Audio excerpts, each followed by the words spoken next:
కోట శ్రీనివాసరావు గారి గురించి మనం కొద్దిసేపు మాట్లాడుకోవాల్సిన అవసరం ఉంది.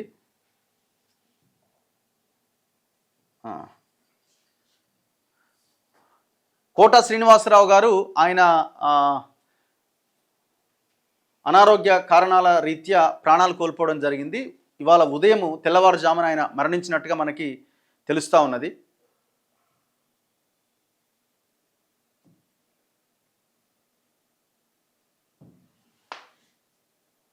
ఇదిగోండి, ప్రముఖ నటుడు కోట శ్రీనివాసరావు కన్నుమూత. ఆయన వయసు 83 సంవత్సరాలు. వృద్ధాప్య దశ అండ్ అనారోగ్యం ఇవన్నీ కారణాలుగా కనబడతా ఉన్నాయి. కొన్ని రోజులుగా ఆయన అనారోగ్యంతో బాధపడుతున్న ఆయన ఆదివారం తెల్లవారుజామున ఫిలిం నగర్లోని ఆయన నివాసంలో తుది శ్వాస విడిచారు.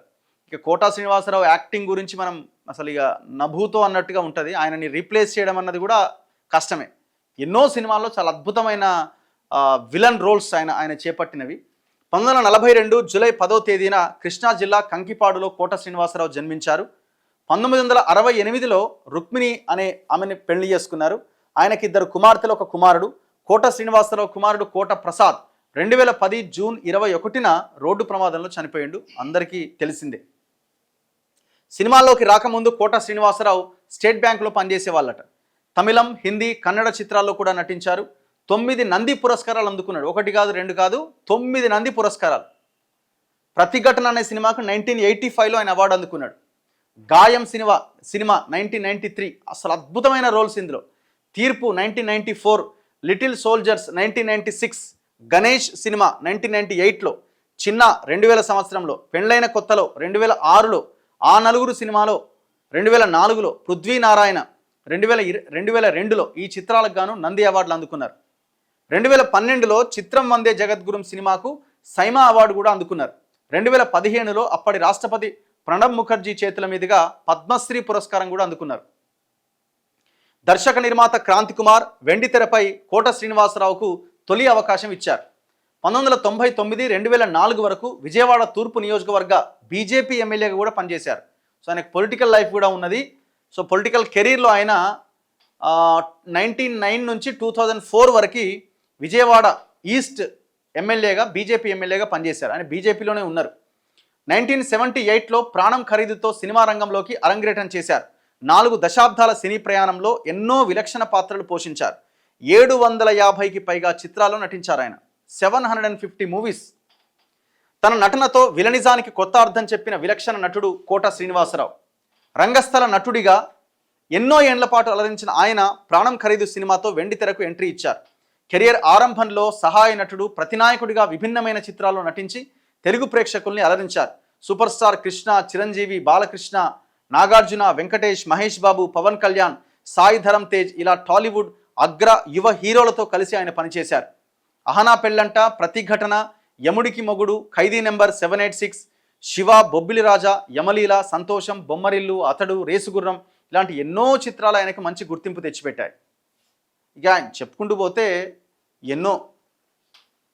ఎన్ని అసలు ఈ అహనా పెళ్ళంట సినిమా దగ్గర ఇవన్నీ సినిమాల్లో అద్భుతమైన రోల్ కదా. కామెడీ అండ్ విలనిజం కూడా. బాబు మోహన్ గారితో ఇద్దరి కాంబినేషన్ కూడా అద్భుతమైన కాంబినేషన్.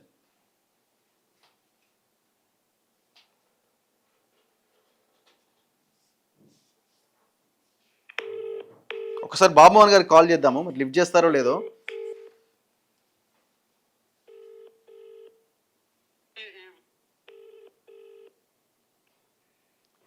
హలో సార్, నమస్కారం. ఒక 2 నిమిషాలు సార్, ఒక లైవ్లో ఉన్నారు మీరు. మన కోట శ్రీనివాసరావు గారి గురించి ఒక 2 విషయాలు ఏమైనా చెప్తారేమో అని. ఎందుకంటే మీ కాంబినేషన్ అందరినీ అలరించింది తెలుగు ప్రేక్షకులని. సో ఆయనతో మీకున్న సాన్నిహిత్యము ఎట్లా ఉండేవాళ్ళ, అనుబంధం ఎట్లా ఉండేది, ఆయన గురించి ఒక రెండు విషయాలు చెప్పండి సార్. ఉన్నట్టే ఒరిజినల్ లైఫ్ లో కూడా సొంత ఒక తల్లి పిల్లల్లాగా ఉండేవాళ్ళు. ఓకే. నాకు అన్నగా నేను ఎప్పుడు భావించేవాడిని. నా తమ్ముడిగా నన్ను ఎప్పుడు భావించేవాడు.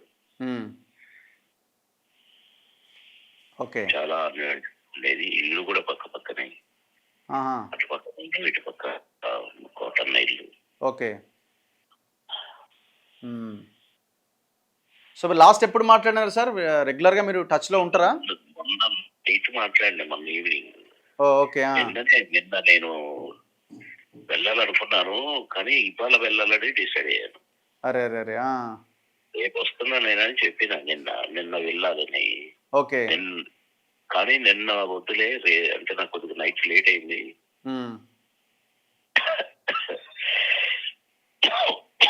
ఓకే.